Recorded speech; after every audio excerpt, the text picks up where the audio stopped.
ఆంధ్రప్రదేశ్ ముఖ్యమంత్రి శ్రీ వైఎస్ జగన్మోహన్ రెడ్డి గారు 21/12/1972 అంటే 20వ తారీఖు రాత్రి తెల్లవారితే 21 ఎర్లీ మార్నింగ్ 1:30 అంటే 21వ తారీఖు 21/12/1972 ఎర్లీ మార్నింగ్ 1:30 కడప జిల్లాలోని పులివెందులలో జన్మించారు. ఆయన యొక్క జన్మ నక్షత్రం ఆరుద్ర నక్షత్రం 2వ పాదం. ఆయన యొక్క జన్మలగ్నం కన్యాలగ్నం.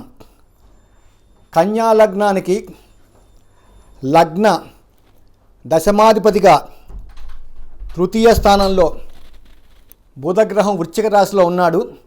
ద్వితీయ భాగ్యాధిపతి అయిన శుక్రుడితో కలిసి ఉన్నాడు. ఇది చాలా పెద్ద యోగం. ఇది 1,00,000 మందిలో ఒక్కళ్ళకు ఉంటుంది యోగం. ఇక్కడ భాగ్యరాజ్యాధిపతులు ఇద్దరు కూడా బుధ శుక్రులు ఇద్దరు కూడా తృతీయ స్థానంలో ఉన్నారు. అట్లాగే బుధుడికి వర్గోత్తమం చెందింది. ఇది చాలా ప్లస్ పాయింట్. అట్లాగే జగన్మోహన్ రెడ్డి గారికి ఆయన యొక్క రాశి చక్రంలో గ్రహాలు లగ్నం కన్యాలగ్నం, ద్వితీయంలో కుజుడు, తృతీయంలో బుధ శుక్రులు, చతుర్థంలో రవి గురు రాహువులు, భాగ్యస్థానంలో శని, దశమ స్థానంలో చంద్రకేతులు. ఇది ఆయన యొక్క గ్రహస్థితి. ఆయనకి జగన్మోహన్ రెడ్డి గారికి ధర్మకర్మాధిపత్య యోగం అనే యోగం ఉంది. ఇది చాలా గొప్ప యోగం. ఈ యోగంలో పుట్టిన వాళ్ళకి మంచి రాజయోగం. అది ఆకస్మికంగా జీవితంలో అనుకోని విధంగా మహోన్నతమైన స్థితికి రావడానికి, సమాజంలో మంచి పేరు తెచ్చుకోవడానికి కూడా అవకాశాలు ఉంటాయి. అట్లాగే జన్మలగ్నం నుంచి ఆయనకి చతుర్థ స్థానం లోపల గురువు ఉన్నాడు. జన్మలగ్నం నుంచి చతుర్థంలో గురువు ఉంటే హంస మహాపురుష యోగం, పంచమహాపురుష యోగాలు 5: రిచిక మహాపురుషయోగము, హంస మహాపురుషయోగము, భద్ర మహాపురుషయోగము, మాలవ్య మహాపురుషయోగము, శశి మహాపురుషయోగం. ఈ 5 యోగాలు రాజయోగాలు. ఈ యోగాల్లో కనీసం ఒకటన్నా ఉంటే మనిషి లక్షాధికారి అవుతాడని శాస్త్రం చెప్తోంది. జగన్మోహన్ రెడ్డి గారికి చతుర్థ స్థానంలో గురువు స్వక్షేత్రంలో మూల త్రికోణంలో ఉన్నాడు కాబట్టి ఈ హంస మహాపురుష యోగం ఏర్పడింది. అట్లాగే ఆయనకి చంద్రుడి నుంచి సప్తమంలో గురువు ఉన్నాడు.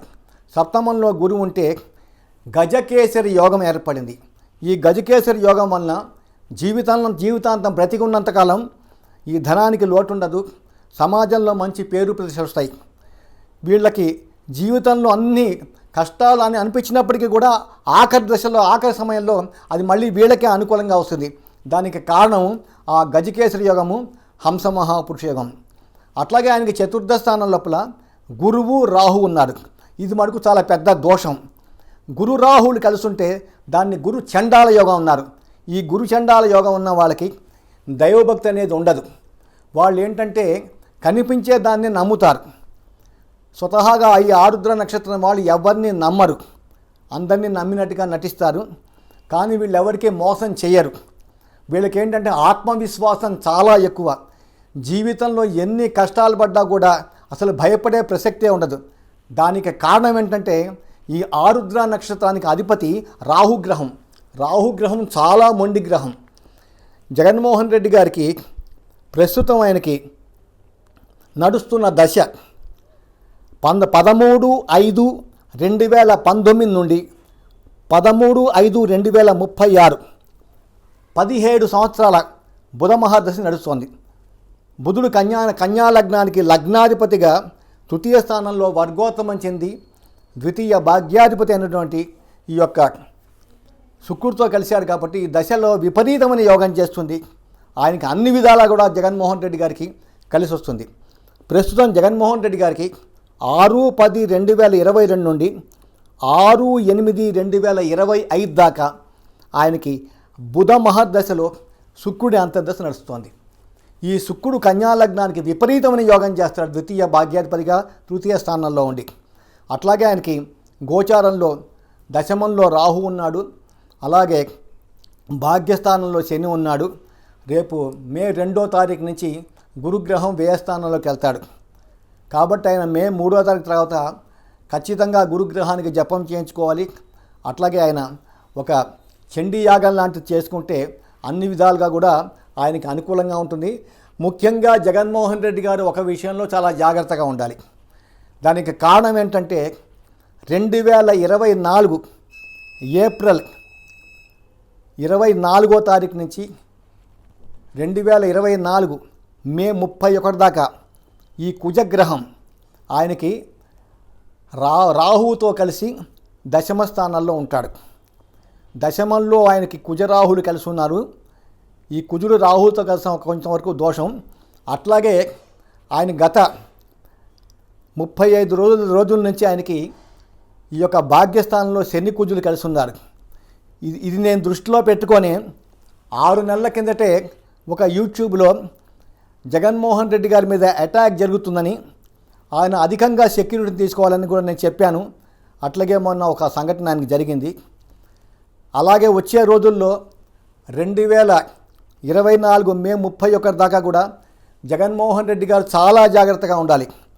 ఆయన ఈ ఎలక్షన్ పబ్లిక్ స్పీచ్ల కోసం వెళ్ళినప్పుడు చాలా జాగ్రత్తగా ఉండాలి. పూర్తి సెక్యూరిటీ తీసుకోవాలి. ప్రజలకి చాలా దూరంలో ఉండి ఆయన బస్సు యాత్ర చేస్తున్నప్పటికీ కూడా ప్రజలకి చాలా దూరంగా ఉండి మాట్లాడాలి. లేకపోతే మళ్ళీ ఇంకొకసారి ఆయన మీద అటాక్ జరగటానికి ఖచ్చితంగా ఇక్కడ గ్రహాలు చెప్తున్నాయి. ఇది నేను చెప్పటం కాదు. మెయిన్గా ఆయన కన్యా లగ్నము, సప్తమంలో కుజరాహువులు ఏప్రిల్ 24, 2024 నుండి 2024 మే 31 దాకా ఉంటుంది. 45 రోజుల పాటు. ఆ 45 రోజుల పాటు కూడా జగన్మోహన్ రెడ్డి గారు చాలా జాగ్రత్తగా ఉండాలి. కానీ ఆయనకి ఏమీ కాదు. ఆయన ఏమన్నా ఆయనకి మరీ ఇలాంటి సంఘటన జరిగినప్పుడు ఖచ్చితంగా ఆయన ఎస్కేప్ అయిపోతారు. దానికి కారణం ఏంటంటే ఆయనకి జరుగుతున్న ఇప్పుడు బుధ మహర్దశలో శుక్రుడి అంతర్దశ అన్ని విధాలుగా కూడా జగన్మోహన్ రెడ్డి గారికి చాలా బాగుంటుంది. ఈ 2024 మే 13 జరిగే ఈ అసెంబ్లీ ఎలక్షన్లో 110 సీట్లు ఖచ్చితంగా జగన్మోహన్ రెడ్డి గారు తెచ్చుకొని మళ్ళీ రెండోసారి ఖచ్చితంగా ఆయన తప్పనిసరిగా మళ్ళీ రెండోసారి ఆయన ఆంధ్రప్రదేశ్ ముఖ్యమంత్రిగా అవుతారు. ఈ విషయంలో ఎలాంటి అనుమానం లేదు. ఇప్పటిదాకా నేను ఇచ్చిన ప్రొడక్షన్స్ ఏవీ ఫెయిల్ కాలేదు. భవిష్యత్తులో కూడా కావని చెప్పేసి నేను మనసా వాచ కర్మని కోరుతున్నాను. నమస్కారం.